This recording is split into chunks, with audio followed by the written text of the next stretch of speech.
In 2010, Cellar Angels started, and we filmed Cindy Cosco from Passaggio Wines of one of our first 4 offerings. And now, almost 15 years later, she has grown from a mere 57 cases production to over 1,700. And tonight on SIP episode 117, we go deep into Montepulciano and her offering there with a few Italian surprises that are coming in the future. Sit back. Welcome to SIP episode 117.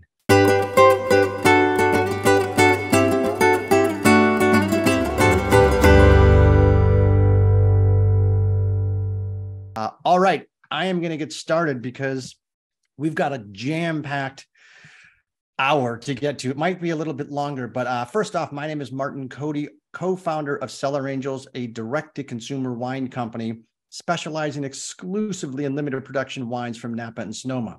This is our first sip back from an extended break with the holidays. And for those of you like us that were expecting Santa to treat us with a whole bunch of new audio video equipment for spectacular picture-in-picture and closed caption and remote, we got nothing. Absolutely pimped by Santa. So there will be no special effects. So I apologize for that. Very disheartened. I see Kim and David. Eric, good to see you. So in addition to Santa not doing us any favors, let's just talk a little bit about this young lady that we're going to be talking to this evening. So in March, coming up, you're all familiar with the collegiate basketball tournament and the Final Four. Little known fact, Cindy was one of our first 4. She was one of the first 4 wineries we ever filmed back in 2010. That's how far back we was back, I think, when she was only making about 47 cases of wine and had a different address than she has now.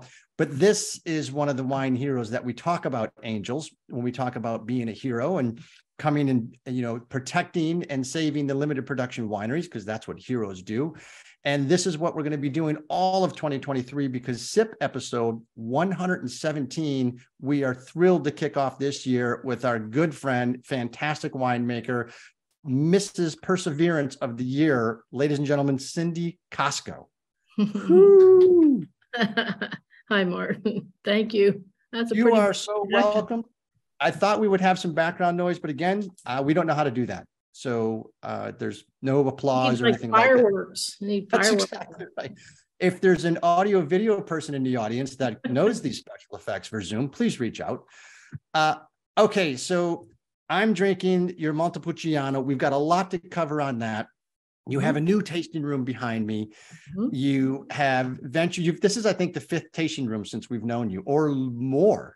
It might be more. But why don't you tell us where you are now, but then also how it all began? Okay. So the tasting room that's behind you is in Glen Ellen, California, of course.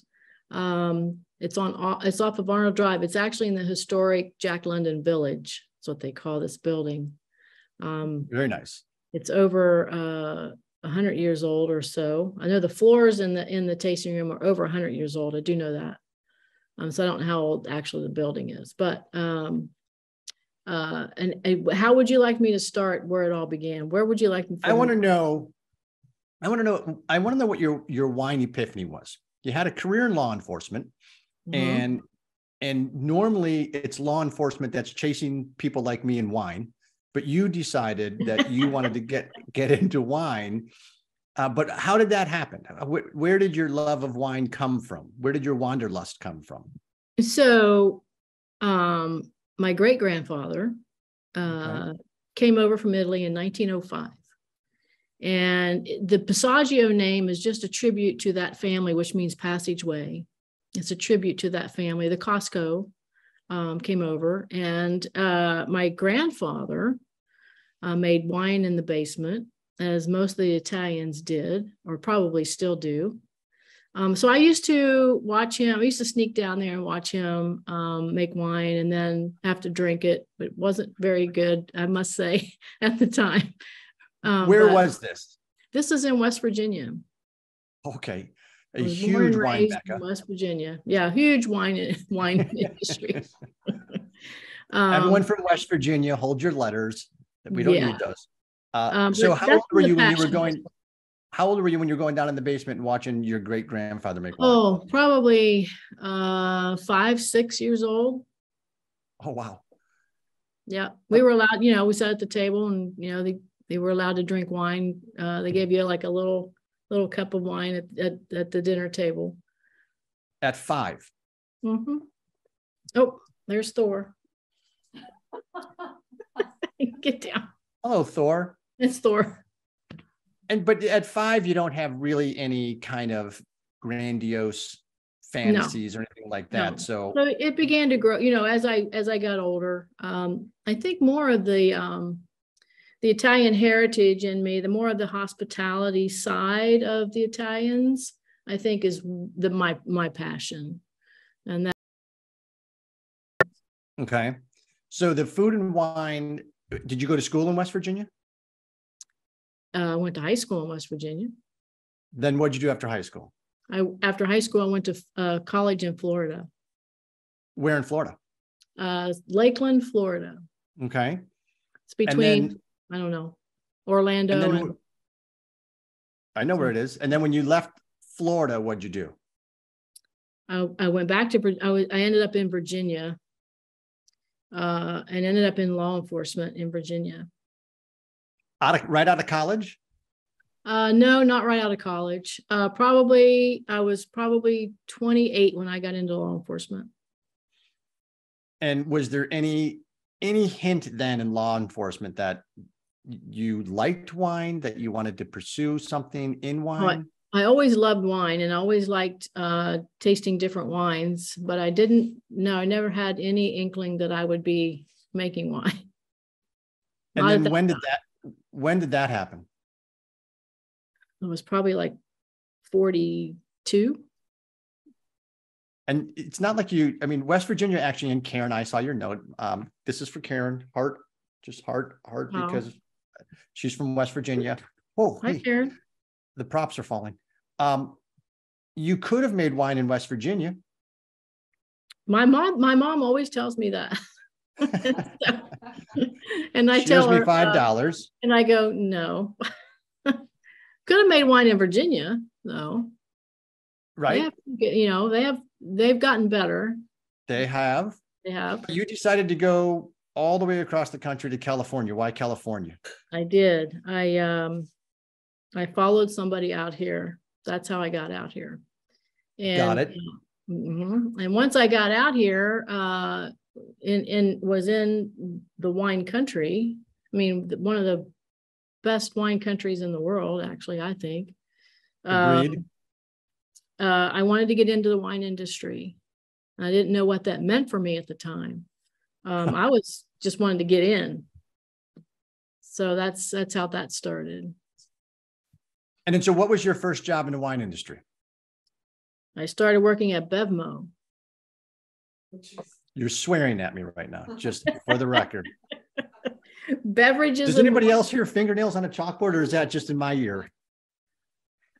You know, I didn't know how to get into the industry. How do you get in? And so working at Bevmo, I ran into a guy who came into the store. He did wine tastings on Saturday for Beverages and More in the back of the store. And so I would talk to him on Saturdays, and he worked for Chateau St. Jean. And nice. He got me my first harvest job at Chateau St. Jean, and that's how it began. Really? Now, I don't know if I know the Chateau St. Jean connection story. What did you do there? So I started harvest in 2004, and I worked they put me in the lab. The ladies in the lab taught me everything I know today, basically. And I worked, and then after harvest, I thought I was going to have to go back to Beverages and More. But Chateau St. Jean hired me on full time, and I worked for them for 3 years. Now, the lab is not easy. So nope. Did you have a chemistry background or anything like that? I do not. See, Chad, you don't have to be a rocket scientist, Chad. I'm just saying. That's right, Chad. That is fascinating. So 3 years at Chateau St. Jean, and then what was the next leap? So during those 3 years that I was with Chateau Saint Jean, they had an education program that they would pay for you to go to to take classes. And so I took the enology program at Napa Valley College. I took advantage of that. And so in 2007, after I finished after a 2-year program in 3 years, in 2007, I decided what I wanted to do in the industry, and that was to make wine. That's an incredible journey. Ivy, can you help Chanel? She can't hear. I don't know if it's on their end or our end. Is anybody else having audio problems? Santa, I'm telling you, ruined. Hi, Randall.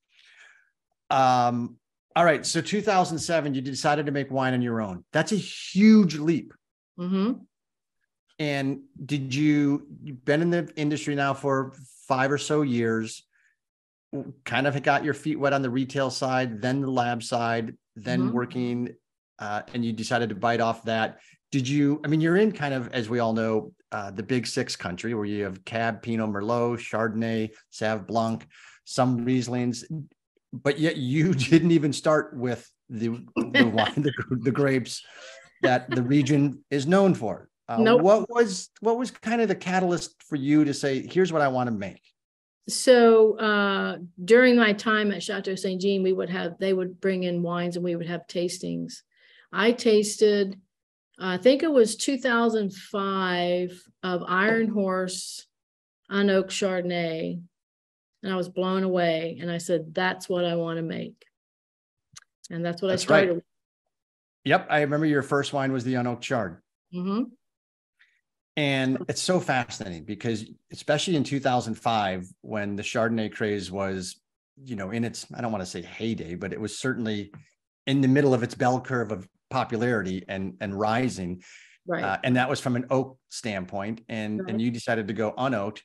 And had you had kind of experience tasting white Burgundies and kind of the varietal true to its nature Chardonnays to want that, or was it strictly the Iron Horse Unoaked Chardonnay that knocked your socks off? I love Burgundy. I like white Burgundy. I love white Burgundies. And so I've been tasting those. And then Chateau Saint Jean brings in stuff like that too, because that's their kind of style a little bit. So we would be tasting those as well. And when they brought that in, I was like, that's it. That's awesome. Yeah. And then how many cases of the Unoaked Chard did you make in your first year? 50 cases. So I wasn't that far off. You said 47. Yeah. Yeah. That was actually a guess. And now you're at like 1,700 today. So you've gone, is there a point to where it's like, okay, no longer hobby. This is now a crap ton of work. I'm way too big. Yeah. Or is it still fun as all get out? It's big. It's big for me. For me, in the big scheme of things, I'm really tiny, but for me, it's big. Well, and is that structured growth? Is it responsible growth? Or is it, okay, I got to take off the mad scientist hat and put on my big responsibility pants and dial this back a little bit? I think all three. Yeah. And so how do you decide that you're going to make a wine that's new to the portfolio? A lot of the times, and believe it or not, a lot of the times people approach me and would ask me if I would like to make a blah, blah, blah, or for instance, when I made the Pinot Noir from Napa Carneros, that was a winemaker that approached me and wanted a small producer to do. She had three rows that she wanted to blend. And so she called me and asked me to do that. And so a lot of the times that's how it happens. Okay. So you don't know how to say no, is what I'm hearing. I do not know how to say no. That's why I have, 20 SKUs or whatever. Exactly. That's exactly what I'm hearing. Yeah. But that's actually kind of cool because, especially given your proclivity for I don't want to say the non-traditional, but certainly Montepulciano, it's not like there's 10,000 acres of that in California, let alone the Sonoma region. So people that have some of these wonderful varietals, they'll approach you and say, hey, I've got, 3 acres of this. Would you be interested? And that's how it happens. Yeah, most of the time. That's too funny. I don't seek out. Mostly, I do not seek it out. Okay. I'm going to ask Cindy about the weather in a second, but a couple people are wondering where on earth they can get this wine. Well, you should have had it already because it's in the sip kit. So allow me to acquaint you with the Cellar Angels website in the sip kit. I just hit the wine tab and it's going to bring you to the online wine marketplace. The first item you will see is a rotating selection of wines in the sip kit. So this had Cindy's wine in it several weeks back, that everyone that purchased a sip kit several weeks back is now enjoying the 2019 Montepulciano. But here you can see some old favorites that are going to be revisited in a different vintage and a new program for Timbre Bay and their Pinot Noir, but then also a couple new wines. And I believe this one, if Mission Control can nod, that this is a Scotland, and Scotland's not on because, okay, that's where we open up 2 bottles. We get wild and crazy opening up 2 bottles. So you can certainly purchase a sip kit just by clicking here, and then you'll have wines to be able to sit down and meet with the winemaker for the next 4 Fridays in a row. And then obviously there's more wines than just the sip kit. So here's Cindy's wine right here. With each wine, we try to provide you as much background information as possible. You've got tasting notes, you've got a text sheet, any events that are associated with the wine. Like, for example, when this video gets produced, and if we don't get sued by anybody, we'll publish that. The videos, this is, I'll show you this this vineyard in a little bit. Beautiful place. Goes through Cindy's background, goes through one of the videos that we did in her old tasting room. Cindy and I are getting a little bit more gray around the edges than the first time we met 12 years ago. But everything you need to know about Cindy's wine is here, including the fact that there's not that much left of it, only 18 bottles. So this Montepulciano is fantastic. And with anything with a red sauce on it, it kills. So that is the Cellar Angels website. There's also Crystal, there's corporate events, because we do a ton of corporate events, gift cards, and of course, Wine Club. We just did our Meet the Winemaker for Wine Club last Friday, and the Knightsbridge Winery is incredible. I can't wait to see what they grow into in Knights Valley. I want to put a teaser out for Q1's Wine Club, the spring release, because this was a mistake I made almost about the same time that I met Cindy. 10 years ago, I made the mistake of judging a book by a cover, and as it relates to a winery, boy, was I wrong. And I am now thrilled to see their maturation process and how big they're getting. And they're going to be our Q1 Wine Club. So very excited about that. If you want to be in a wine club, go out and welcome everybody from Wink Wine Club, because they filed for bankruptcy after trying to raise $75 million. And that, Cindy, is kind of like when you say Bevmo to me. So it's right up there and there. So let's talk about this. Well, you know what? Let me do some poll questions. This is question number 1. And for those of you that are new, there used to be a place where you could put your money down, but I don't know where that feature went. So we'll just go straight up honest here. How many acres of Montepulciano are planted in California? Less than 100, 101 to 250, 251 to 375. Thank you, Julie. I agree. 376 to 511, or greater than 512 cases.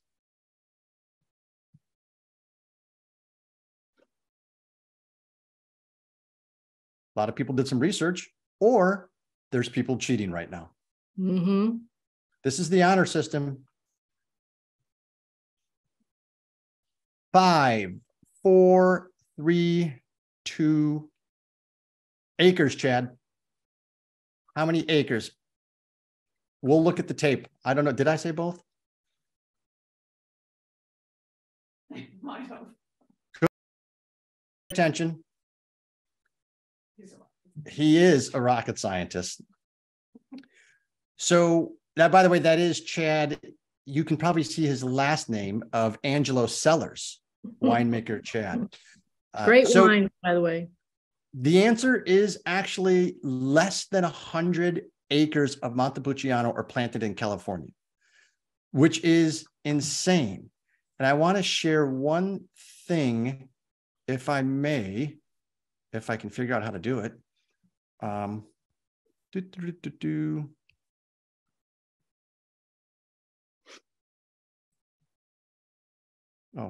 hit the button, Martin. You guys seen a lot of data on my screen? Yes. Yeah. Check this out. So we have Montepulciano right here, 93 acres as of 2019. It's interesting because you can see Malbec up here, 36,000 acres. You see Pinot Noir, 45,000 acres in California. Cabernet Sauvignon, 90,000 acres in California. 90,000 acres of Cab. These are just red wine grapes, but 93 acres is nothing. I mean, it's so minuscule. About the only thing it has more of is some of these up here, which, Charbonneau. That's a nice tease because we might have something coming up on that. But nice. How did you find Montepulciano? Interesting story. So I have some wine club members who lived in Petaluma, and they retired and moved to Brentwood,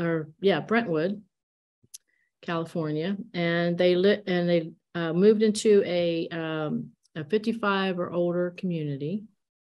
You had me at 55 or older. Go on. Okay. It's kind of like a resort. If you look at it, if you go online and look at it, it's called Trilogy at the Vineyards. And the community takes care of the vineyard, which is Montepulciano. Oh, sweet. And so those people who want to do it, take care of the vines, take care of the grapes. They pick the grapes. It sounds like a lot of fun to me. Exactly. As Jim B says, it's college with money. Exactly. And so they emailed me and said that there was Montepulciano available if I would be interested. And I said, yes. And this, by the way, is not Brentwood down by Los Angeles. It's Brentwood where? It's like a little south of Sacramento. Okay. Yeah, it's kind of. I will show you the exact location of this in a second when we Google Earth. Hans and Caitlin off the mountain at Beaver Creek and into the couch and hopefully some après skiing with some great wine. Second poll question. And then in about 4 or 5 minutes, we're going to turn on cameras. So Cindy, in the third person, I will use your voice. I originally was only going to grow white wines. So for my next release, allow me to introduce my first Nebbiolo, B, a reserve unoaked Chardonnay, C, my first Nero d'Avola, D, a Grappa. And while you're all guessing, because this isn't on the website, so you can put your smartphones down, I will let you know that Montepulciano's wine quiz question this week was one. The answer was Montepulciano is A, a wine growing region in Italy, or B, a red wine grape variety grown in the central and southern parts of Italy. And it is B, Brent H, who is not on, and winner must be present. And then in second place with the second fastest time was Jim B, and the B stands for Bocce. Do not get him on the court because he will take your money. Yay, Jim. And third, Hans G. Third. All right. So here we go. 5, 4, 3, 2, 1. So we've got the answers are all over the board. I don't know if you've ever made a grappa, but that one came to me in the middle of the night. I'm like, ooh, that would be interesting. But why don't you tell us that is not yet released, but is your next project? So what's in the barrels right now is Nebbiolo. Whee! So another Italian varietal. Mm-hmm. I'm a big fan. And I almost am fearing the story, but go ahead. Who approached you and said, hey, I've got 2 acres of Nebbiolo? So I get a lot of fruit from John Albini. Oh, what did they say? Oh, wow. I get a lot of fruit from John Albini. and he grows Nebbiolo, which I did not know this. I said, John, you didn't tell me you grew Nebbiolo. And so now who's John Albini? John Albini is, I get his Sauv Blanc. He's an old time grower in Sonoma Valley. His vineyard is south of the square, about probably maybe 1.5 miles or 2 miles south of the square. His Sauv Blanc, I get his Pinot Grigio, I got his Fiano, and his Sangiovese. And so I did not know he was growing Nebbiolo. I think he budded it over a few years ago. And so. And what does that mean? And what was the white wine grape you mentioned? Fiona? Fiano is an Italian white that I'm making. Holy cow. All right. So talk to us about budding over. Mm-hmm. So he had, I think, some maybe Cab Franc. I can't remember which grape it was, but it was not selling as well as he thought it would. And so he got some Nebbiolo and had some experts come in and bud it over for him and exchange it. It's really interesting how they do it. It's super cool how they do it. So right. So it's the same rootstock. Mm-hmm. And they cut a slit in the shoot. Right. And they bud it right in there. Yep. And then tape it over. Yep. And then how long before that graft is able to produce, and any of the winemakers on, Kim, Chad, feel free to chime in. How long before that is able to produce fruit? I would say a year or two. Okay. Depends. And so the rootstock is less. Chime in and help me out. 2. There you go. 2 usually. Because you want to have phylloxera resistant rootstock, but then that really, it doesn't matter after that. You can just bud over anything you want. You can. Interesting. Fascinating. It's very fascinating. Super cool. And then 2 years before you start getting, commercially viable fruit from a standpoint of production. Mm-hmm. And so what are we at now, total portfolio, as far as number of SKUs? I don't know, Martin. You used to know. You used to, young lady, be able to count it on one hand. Right. Now you need all your digits. I need all my toes and fingers, I think, and maybe some more. No, probably, I don't know, 15 SKUs maybe. Okay. At the right now. So what SKU do you do the most of? Well, actually, some of the reds are probably the rosé, probably, and the Chardonnay, and then a couple of reds. And the rosé is like how many hundreds of cases? It's probably 100 cases. And that's your highest production wine? 100 cases is my highest production of all the wines. That's incredible. That is absolutely nothing. Where do you store all this? There's a place in Sonoma called Cosco. Oh, yeah. Okay. Commercial storage place. Awesome. It's Michael, I like that answer. It's kind of like some of the dogs I do see walking around the neighborhood that have a little bit of Schnauzer, German Shepherd, Doberman, Labrador, and some Pit. There you go. They've all been butted over. Mm-hmm. Mission Control is going to let some cameras go on if you are so inclined and decent. So 1,700, you don't want to go bigger than that. I don't want to. But you accidentally might. Who knows? Who knows?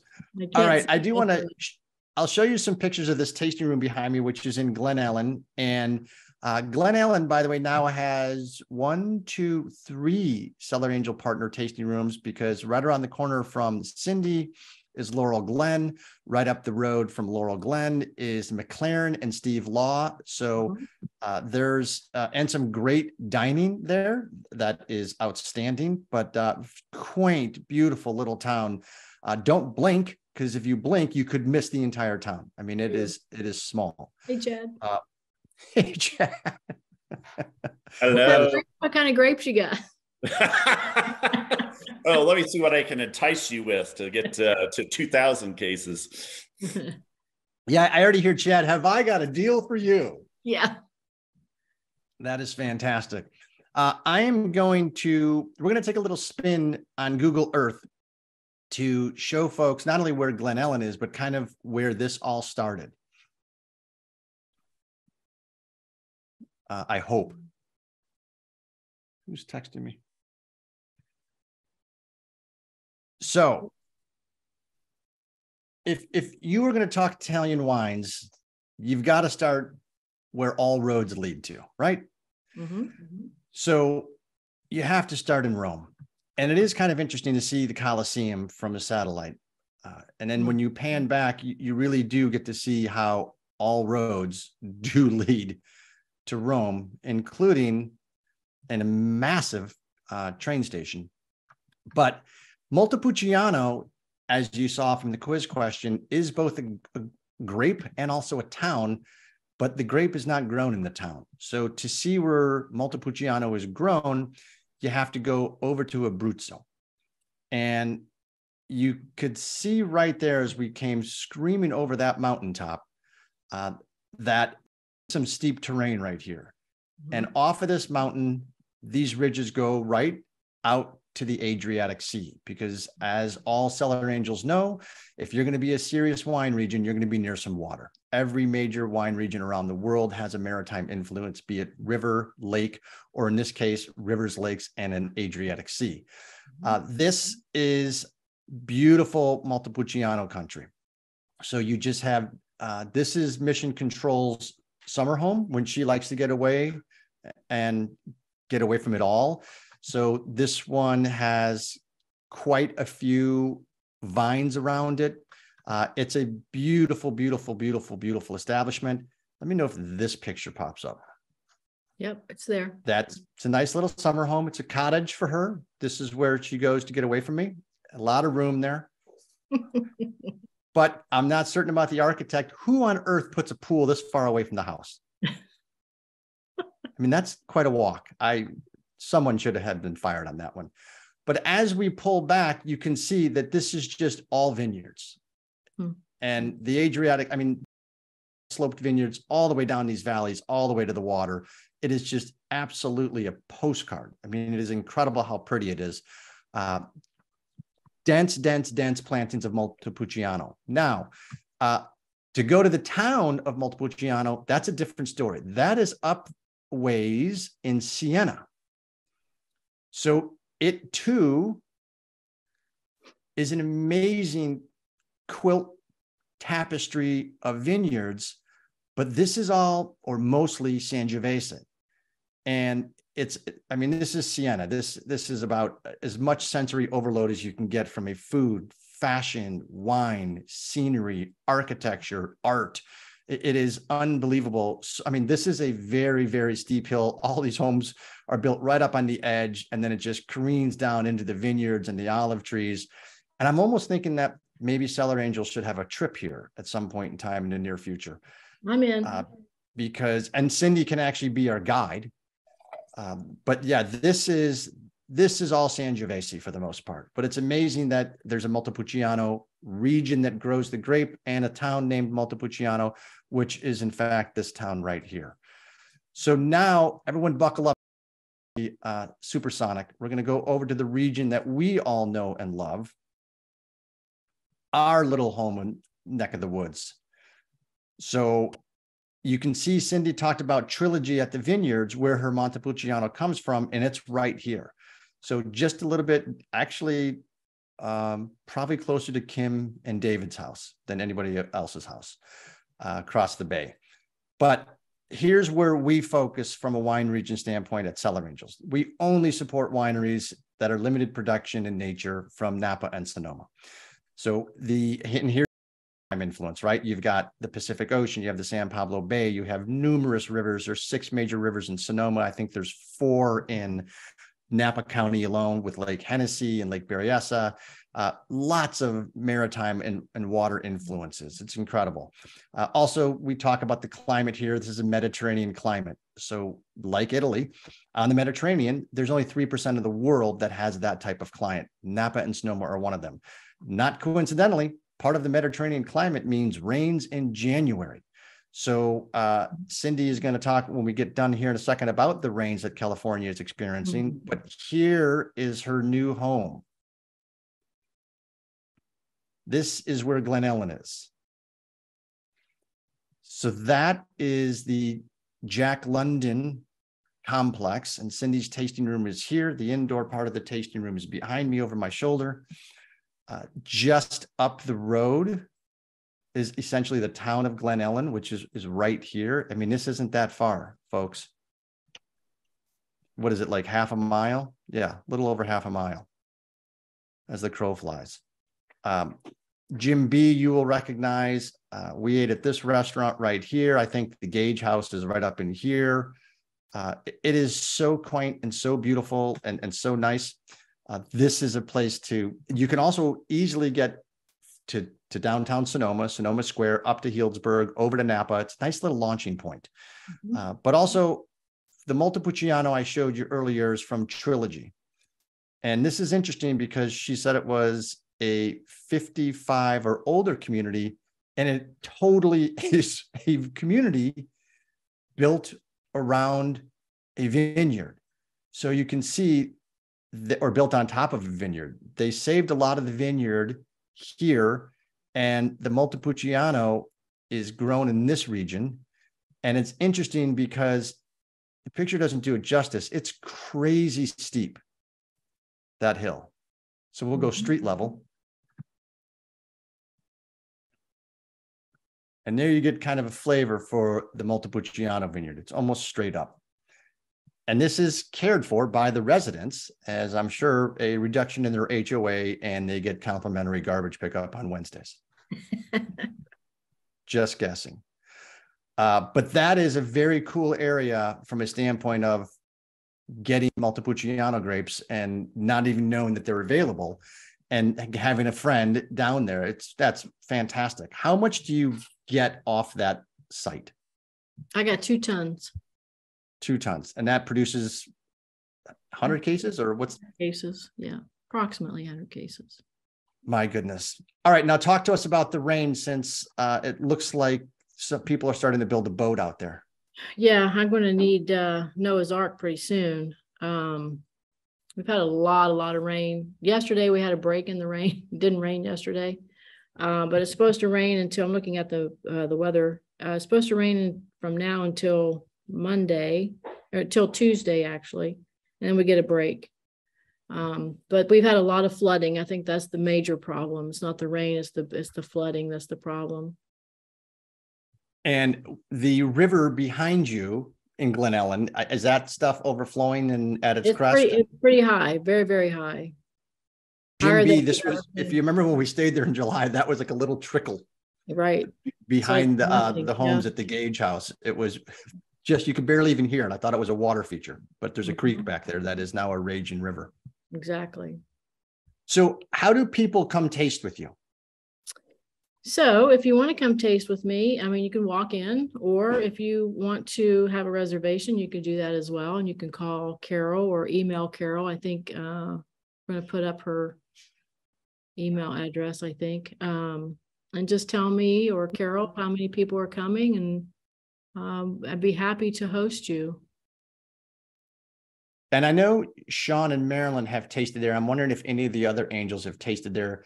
You have if you've driven through Glen Ellen. Kim and David have been there. Kim and David, also winemakers extraordinaire. David, not so much, but Kim certainly. Yep, Kim's a great winemaker. But this gives you an idea of just outdoor space is incredible. You have indoor space over my shoulder, high top tables back here, low top tables. I mean, it's a beautiful little patio. I mean, I don't know how you found this property. Well, Carol found it, actually. We looked at it several times, and then I finally decided on it. I'm jealous. And Denise did put Carol's information in there. So do you go out on the road and travel and taste wine with people? No, I haven't done that. Road trip. I have done some winemaker dinners for club members. Like I did one in Florida, and I did one in Alabama. Where in Florida? Tallahassee. Not too far. Jenny Jeffers, who's I think she's been on your, she's watched your Cellar Angels before. She's a club member, and we did a club member dinner at her house.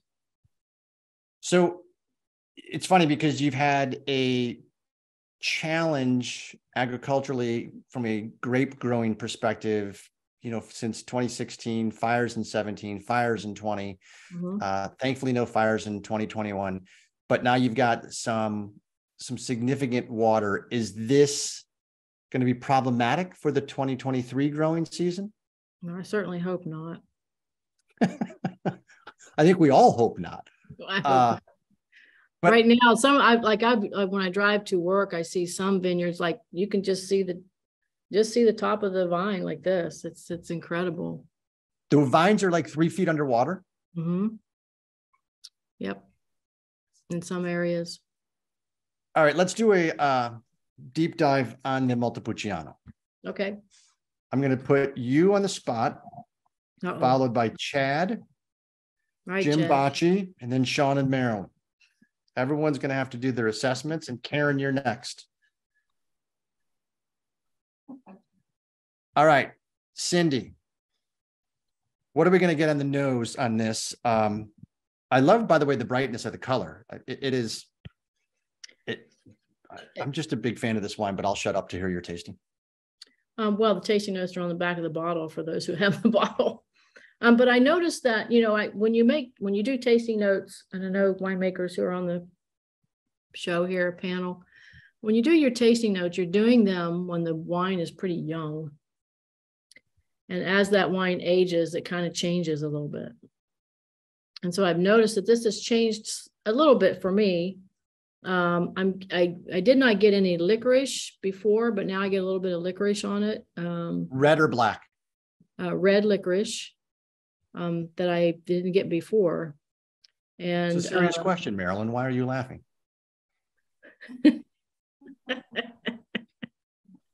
Hey, it does change. And so I hadn't tasted this in a little while, and I was shocked by how much acid is there. In a good way. Still.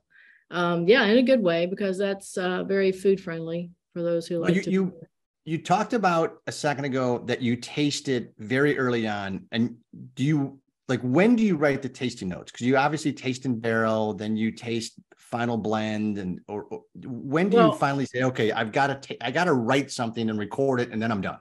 Well, those who put their tasting notes on their label, you have to taste really early, because you got to get your labels done. And so that's why that was one of the reasons why I stopped doing tasting notes on my label.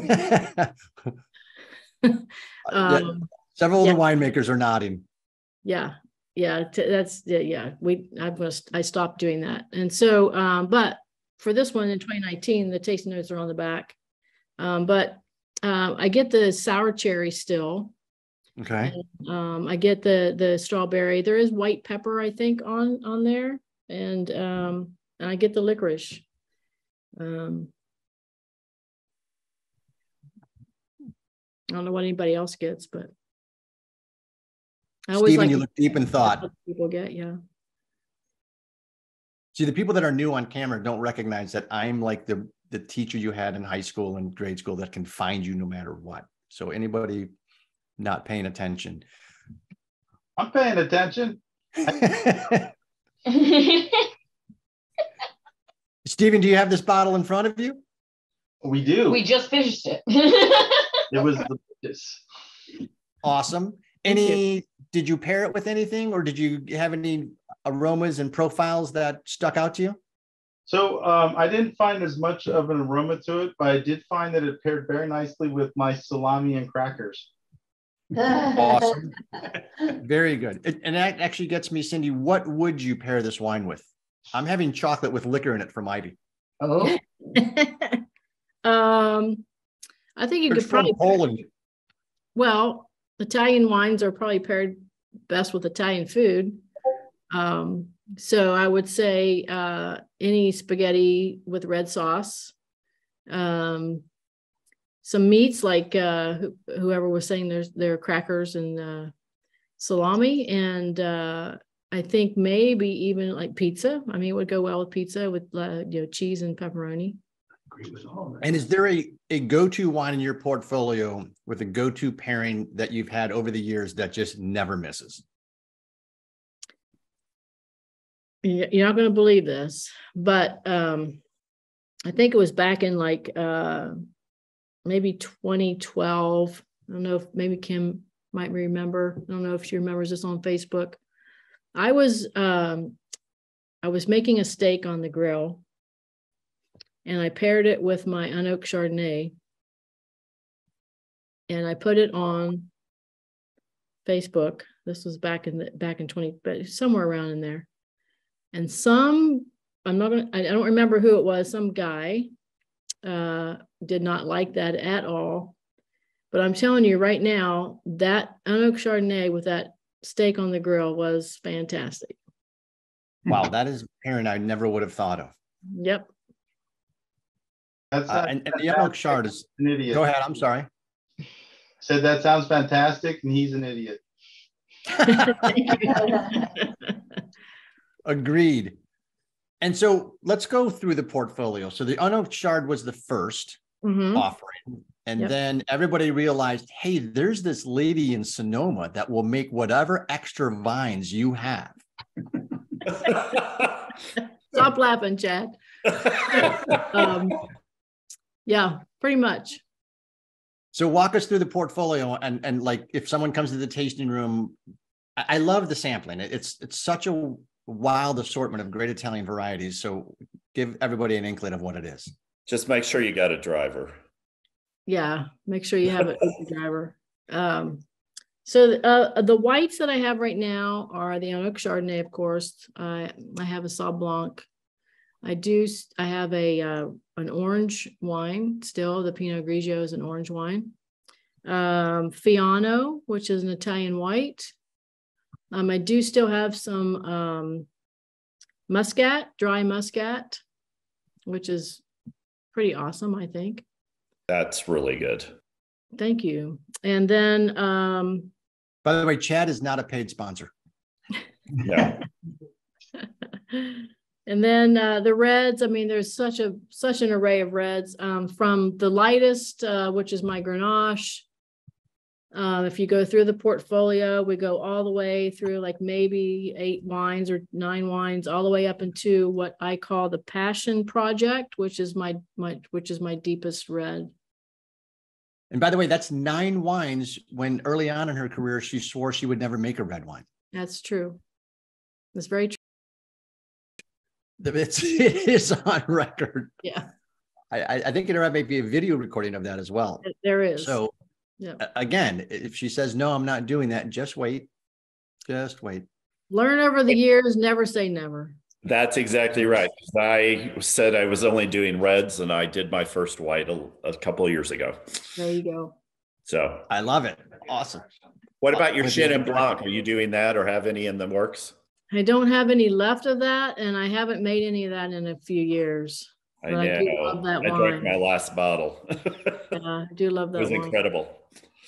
It's a good point, Cindy, because is that something where a contract just expired, it didn't get renewed, or the person pulled the Chenin and planted something else? What happened?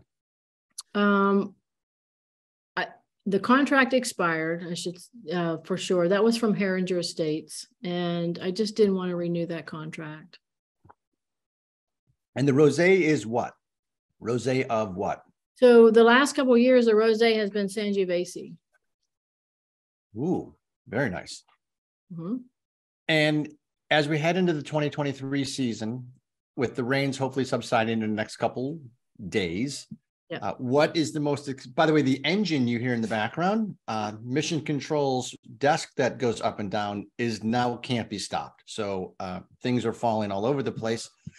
It has a mind of its own. What most excites you about the 2023 season? I think I'm going to be doing some more Italian varietals.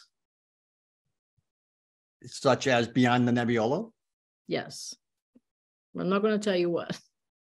No one's listening. I'm going to bring back the Sangiovese as a red. The last couple of years I've made it as a rosé. I'm with Dahlia. Nero Diavola, please.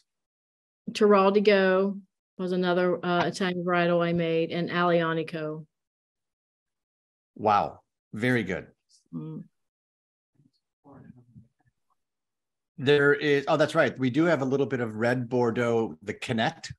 Now that's an interesting wine as well, because there is no Italian influence on that. Nope. And so what's the story behind that? So back in, I don't remember the year, I was making wine for another person in Sonoma, and she grows Cab and Merlot. And so while I was making her wine, I got some of it as well. And so that Cab and Merlot, and I added, Petit Verdot. That was, I can't remember the year when that was, maybe 2013. And that's how that became a wine that I make. Super interesting. I love that you just don't stop at the experimentation. And I'm curious, are you still studying at all, or is it just trial and error? How are you, what's the methodology here? I think it's trial and error, basically. Hardest part about the entire process? Hardest part, selling the wine. You heard it, people. It's easy to make. You can make as much as you want, but then you got to sell it. Correct. Absolutely. Yeah. So years ago, there was a television program on public television called Inside the Actor's Studio, to where the host would ask 5 questions at the end of every episode. Some of the people with as much gray hair as you and I remember this show. And it was a great show with many, many luminaries, Hollywood, A-listers and stuff like that. But a couple of the questions were a little bit out there. But I want to ask a question of you, excluding law enforcement. If you were not doing this, what would be a career you'd be the most passionate about? So I wanted to be a physical education teacher. Why? I like sports. I had, when I was in high school, in my senior year, I had 3 basketball scholarships to 3 different universities. And for some reason, Lord knows what, I didn't take that path. You had 3 basketball scholarships? Mm-hmm. Holy cow. Sean actually has a basketball story that he'll share with you from gym class in college. It's quite funny. If you could share a glass of your wine with anybody, living or dead, who would it be? Oh my gosh. We have 90 minutes. We have 90 minutes left. Take your time. I have 90 minutes left. Living or dead? I would have to, the famous person of all would be Jesus Christ, who I think that'd probably be who it would be. I like it. I like it. That's a tough act to follow. I feel sorry for selection number 2 on that one. Yeah. Well, we are thrilled that you decided this evening to share a glass of wine with us. We're not Jesus Christ, but we are angels. That was an unbelievable segment. This stuff just writes itself. Yay. That was incredible. And we are indebted, Cindy. It is so good to see you. We can't wait to see you in the new tasting room. We hope it dries out there. Thanks for spending a little bit of your Friday night. Everybody raise a glass, because this young lady is one of the most persistent in the industry. Cheers, you gets guys. it done year in and year out. Cheers, Cindy. Cheers. Big hugs and much love. Talk to you soon. Thank you. Everyone Thank else, you. be good to one another. Enjoy your weekend and enjoy the holiday. Cheers. Bye, everybody.